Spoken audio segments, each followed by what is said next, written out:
Avatar Meher బాబాకి జై. మన అవతార్ మెహర్ బాబా జీవిత చరిత్ర సంకలనం బి రామకృష్ణయ్య గారు ఆ పుస్తకం చదువుకుంటున్నాము. ఈ రోజు చదువుకునేది సప్తవర్ణ పతాకం. ఆ, దాని విశిష్టత కోసం చదువుకుందాం.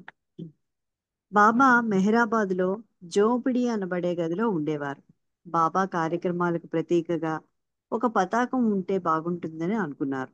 బాబా మండల వారిని ఆ పతాకం ఎలా ఉంటే బాగుంటుందని అడిగారు. ఆకుపచ్చ రంగు పతాకం బాగుంటుందని మహమ్మదీయ మతానికి చెందిన శిష్యులు, కాషాయ రంగం బాగుంటుందని హైందవ శిష్యులు, వారి వారి ఇష్టానుసారం శిష్యులు సూచనలు చేశారు. అందరి అభిప్రాయాలు విన్న తర్వాత బాబా సప్తవర్ణ పతాకాన్ని సూచించారు. ఇంద్రధనస్సులో మాదిరిగా 7 రంగులున్న వాటి క్రమం మాత్రం బాబా సూచించిన పతాకంలో భిన్నంగా ఉంటుంది. పైన నీలిరంగు, అడుగున చివర ఎరుపు రంగు ప్రధానంగా ఉంటాయి.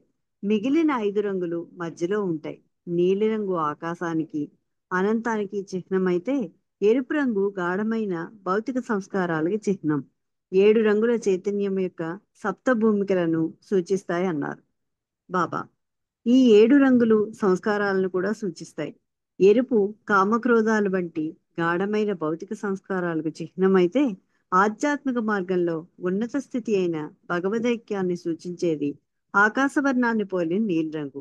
మానవుడు ఎరుపు సూచించే గాఢమైన భౌతిక సంస్కారాల అధమస్థితి నుండి నీలిరంగు సూచించే భగవదైక్యం అనే ఊర్ధ్వస్థితికి ఎదిగే ప్రయాణాన్ని ఈ పతాకంలో రంగులు పొందిక సూచిస్తుంది అన్నారు బాబా.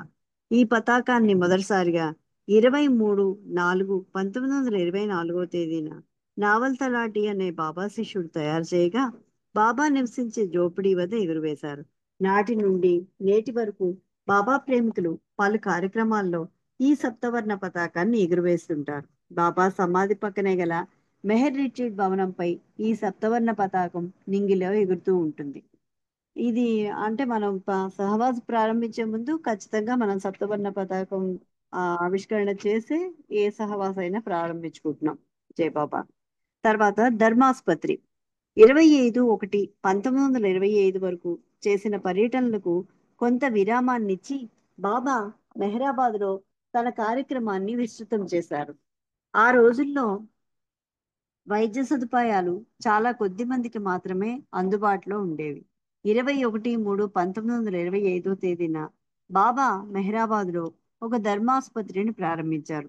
ఇచ్చట కుల, మత, ధనిక, పేద తేడా లేకుండా అందరికీ ఉచితంగా బాబా పరిరక్షణలో చికిత్స చేయబడింది. ఆసుపత్రిలో డాక్టర్ వైజి కైర్కర్ అనే పట్టభద్రుడైన వైద్యుణ్ణి రోగులకు చికిత్స చేయించడానికి నియమించారు. బాబా శిష్యులు పాద్రి మరియు పెండు డాక్టర్కు సహాయముగా ఉండి ఈ ఆసుపత్రిలో ఇతర సేవలు చేసేవారు. ఈ ఆసుపత్రి 15 మాసాల పాటు నిర్విరామంగా సాగింది. దాదాపు 7,500 రోగులు చికిత్స పొందారు. బాబా చేసిన ప్రతి పనికి అంతరార్థం ఆ పనిని విశ్వవ్యాప్తంగా జరిగేలా చేయడం కేవలం మెహరాబాద్లో గాక మెహరాబాద్లో గాని లేక ఎక్కడో గాని ఆయన ప్రారంభించిన మరో చోట్లో గాని జరగటం కాదు.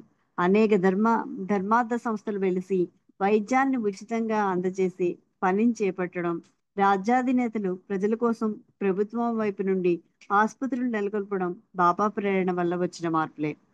అప్పుడే అంటే ఫ్రీ వైద్యం అప్పుడే బాబా ఇవ్వడం, ఈ గవర్నమెంట్ హాస్పిటల్స్ ఏవైతే ఉన్నాయో దానికి బాబా నాంది పలికారు అని మనం ఇందులో తెలుసుకోవచ్చు.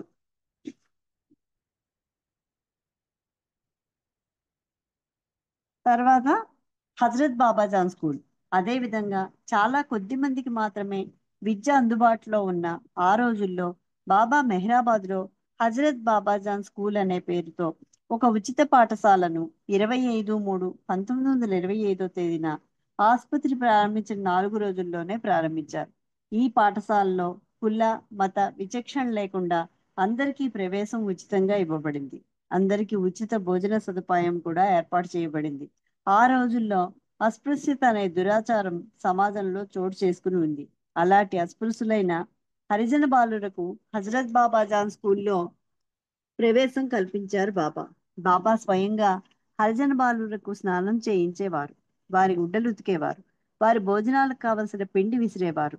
అవతారుడు స్వయంగా ప్రారంభించిన ఈ పనుల వల్లనే అస్పృశ్యత నివారణకు తర్వాతి కాలంలో కృషి ప్రారంభమై స్వాతంత్రానంతరం రాజ్యాంగంలో హక్కులు రూపొందించబడి ప్రభుత్వాలు ఈ విషయంలో అనుసరించే విధానాలకు మూలమై ప్రాధాన్యత ఇవ్వబడింది. 20 మంది బాలులతో ప్రారంభించబడిన ఈ పాఠశాల సంఖ్య కొద్ది రోజుల్లోనే 150కి పెరిగింది. ప్రాథమిక పాఠశాల ఉన్నత పాఠశాలగా మారింది. కుష్టువారి ఆశ్రమం. ఆ కాలంలో కుష్ఠవ్యాధి ప్రబలంగా ఉండేది. కుష్ఠువారిని సమాజంలో అందరూ అసహ్యించుకునేవారు. వారిని పాపాత్ములుగా కూడా భావించేవారు.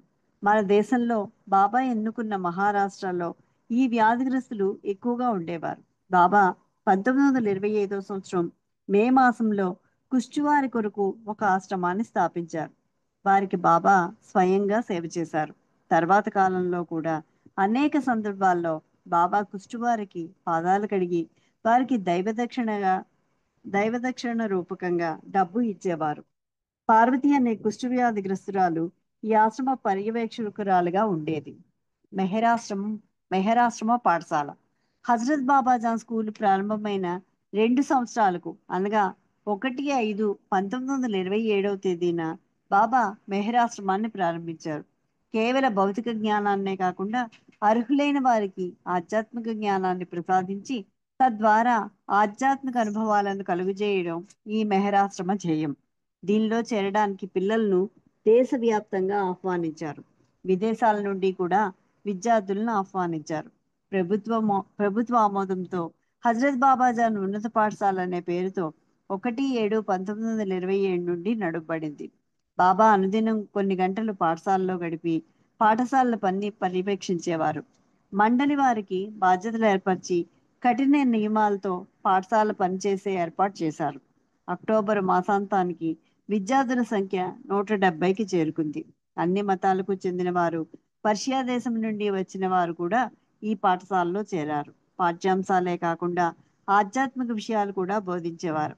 ఆధ్యాత్మిక విషయాలు బాబా స్వయంగా విద్యార్థులు సులభంగా అర్థం చేసుకుని జ్ఞాపకం ఉంచుకునే విధంగా వివరించి చెప్పేవారు. అసలైన జ్ఞానం బాబా ద్వారా, ఆయన సహవాసంలో, ఆయన మౌనం ద్వారానే తెలుసుకునే అవకాశం కలిగిన పిల్లలు బాబా సహవాసాన్ని, ధ్యానాన్ని పాఠశాలల్లోని బోధన కన్నా మిన్నగా ఆశించేవారు. సాధకాశ్రమం. మెహరాశ్రమం ప్రారంభించిన 7 మాసాల తర్వాత అనగా 2/12/1927 సాధకాశ్రమాన్ని ప్రారంభించారు. సత్యాన్వేషకులకు ఆధ్యాత్మిక పురోగతి కల్పించడమే ఈ సాధకాశ్రమ లక్ష్యం. ఎంచుకున్న 5 వ్యక్తులను బాబా సమాధి పక్కన నిర్మించిన గదుల్లో ఉండి ధ్యానం చేయమన్నారు. కేవలం ద్రవ పదార్థాలను మాత్రమే తీసుకుంటూ వారి గదుల నుండి బయటికి రాకుండా ఉండి ధ్యానం చేయాలి. వారి అవసరాలు బాబా ఏర్పాటు చేశారు. ఒక వ్యక్తి మాత్రం 26 రోజుల తర్వాత గదిలో నుండి బయటికి వచ్చాడు. మిగిలిన నలుగురు 2 మాసాల వరకు ఉపవాసం చేస్తూ గదుల్లోనే ఉన్నారు. వారికి చాలా అనుభూతులు కలిగాయి.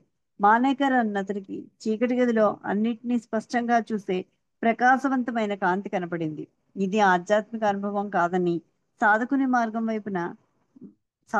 మార్గం వైపున ఆకర్షించే సంఘటనలు మాత్రమేనని బాబా చెప్పారు. ప్రేమాశ్రమం. 10/12/1927 పాఠశాలలోని అర్హులైన పిల్లలను ఆధ్యాత్మిక మార్గంలో ప్రవేశపెట్టి వారి సంసిద్ధతను బట్టి ఆధ్యాత్మిక అనుభవాలను కలుగజేయడమే ఈ ప్రేమాశ్రమం ముఖ్య ఉద్దేశం. బాబా ఎడల అపారమైన ప్రేమానురాగాలు గల పిల్లలను ప్రేమాశ్రమంలో చేర్చుకున్నారు. వారికి బాబా తన దివ్యత్వ అనుభవాన్ని కొద్ది కొద్దిగా ఇచ్చి పరీక్షించారు. ఈ ప్రక్రియలో వారికి కలిగిన అనుభూతులు వర్ణనాతీతాలు. పిల్లలందరిలోనూ అబ్దుల్లా అనే పిల్లవాని అనుభవం అత్యున్నతమైనది. 1928 జనవరి మాసారంభంలో మెహ్రాబాద్లోని వాతావరణం దేవదూతలకు కూడా ఈర్ష్య కలిగించేదిగా మారింది. పిల్లల పసి హృదయాల్లో బాబా కలిగజేసిన ప్రేమ వల్ల ఏర్పడిన తపన కారణంగా పిల్లలందరూ బాబా బాబా అని గట్టిగా ప్రీతముని కోసం అరవడం ప్రారంభించారు. 3 రోజుల వరకు కన్నీటి దారలతో పిల్లలు వారి హృదయాల్లో కలిగిన దివ్య ప్రేమానుభూతులతో పార్యవాస్యాన్ని అనుభవించారు. బాబా ఇచ్చ ప్రకారం 3 రోజుల తర్వాత వారు మామూలు స్థితికి వచ్చారు. అవతారుడు విశ్వంలోని అందరికీ వస్తాడు. ఒక ప్రదేశానికి కానీ, ఒక దేశానికి కానీ ఒక గ్రహానికి గాని పరిమితం కాకుండా ఆయన పని విశ్వవ్యాప్తం. ఆయన ఆగమనం అందరికీ వసంతం. కావున ఆయన మెహరాబాద్లో ప్రారంభించిన సంక్షేమ కార్యక్రమాలు మిగిలిన ధర్మ సంస్థలు చేపట్టి నిర్వహించే సాంఘిక సేవల వలె భావిస్తే పొరపాటు. విశ్వవ్యాప్తంగా బాబా తీసుకుని రాదలిచిన మార్పులకు అవి సంకేతాలు మాత్రమే. ఆ రోజుల్లో సంపన్నులకు మాత్రమే విద్యా వైద్య సౌకర్యాలు లభ్యమయ్యేవి. అస్పృశ్యత అనే దురాచారం సమాజంలో వర్గభేదాల్ని సృష్టించి బడుగు వర్గాల వారి బ్రతుకులను దుర్భరం చేసింది. బాబా మెహరాబాద్లో స్థాపించిన పాఠశాలల్లో ఏ తారతమ్యం లేకుండా అందరికీ ఉచిత విద్య, వసతి సౌకర్యాలు కల్పించారు. 1927 డిసెంబర్ 29 బాబా అవతారుని గురించి ప్రవచనం ఇచ్చారు. అవతారుడు సద్గురువుల వలె తన సన్నిహిత శిష్య బృందాన్ని సర్కిల్ను ఏర్పరచుకుంటాడు. ఆయన ఒక ప్రత్యేకమైన పని కూడా చేస్తాడు. కృష్ణుడు తన అవతార కాలంలో సర్కిల్లో లేని వారికి 17 మందికి దైవ సాక్షాత్కారం కలుగజేసి మళ్ళీ మామూలు స్థితికి తీసుకుని వచ్చాడు.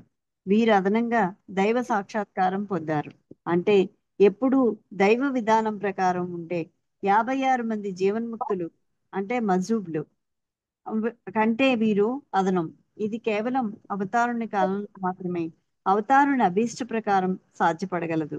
తన శిష్య బృందంలో సర్కిల్లో లేని వారి కూడా అవతారుడు సాక్షాత్కారం కలిగజేయగలడు. 12 ఇది 6